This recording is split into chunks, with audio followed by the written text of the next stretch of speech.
नमस्कार, आप देख रहे हैं N24 न्यूज गुजरात। राज्य पुलिस वड़ा विकास सहाय के 100 घंटे के अल्टीमेटम के बाद सूरत पुलिस एक्शन मोड में। असामाजिक तत्वों के सामने सूरत पुलिस ने लाल आंख की। राज्य पुलिस वड़ा की असामाजिक तत्वों की यादी की सूचना के बाद सूरत पुलिस ने भी असामाजिक तत्वों का लिस्ट तैयार किया। सूरत शहर में 1200 से 1300 क्रिमिनल का लिस्ट तैयार हुआ, जिसमें 300 से 400 हार्डकोर क्रिमिनल शामिल है।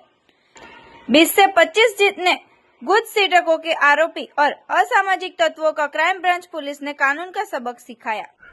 ડીજી સાહેબ દરમિયાન 100 કલાકની અંદર ગુજરાત પોલીસને એક ટાર્ગેટ આપવામાં આવ્યો હતો કે અસામાજિક તત્વો કે જે body offence, property offence, organise ક્રાઇમમાં અલગ અલગ ગુનાઓમાં સંડોવાયેલા આવા માણસોને આઈડેન્ટિફાઈ કરી એમના વિરુદ્ધ એક્શન લેવા માટે સુરત ક્રાઇમ બ્રાન્ચ દ્વારા એક લિસ્ટ તૈયાર કરવામાં આવ્યું છે, જેમાં 1200 થી 1300 માણસો જેટલા અસામાજિક તત્વો, જેમાં 300 થી 400 હાર્ડકોર ક્રિમિનલ અને બીજા બોડી ઓફેન્સના અને પ્રોપર્ટી ઓફેન્સના અન્ય આરોપીઓને આઈડેન્ટિફાઈ કરવામાં આવ્યા છે।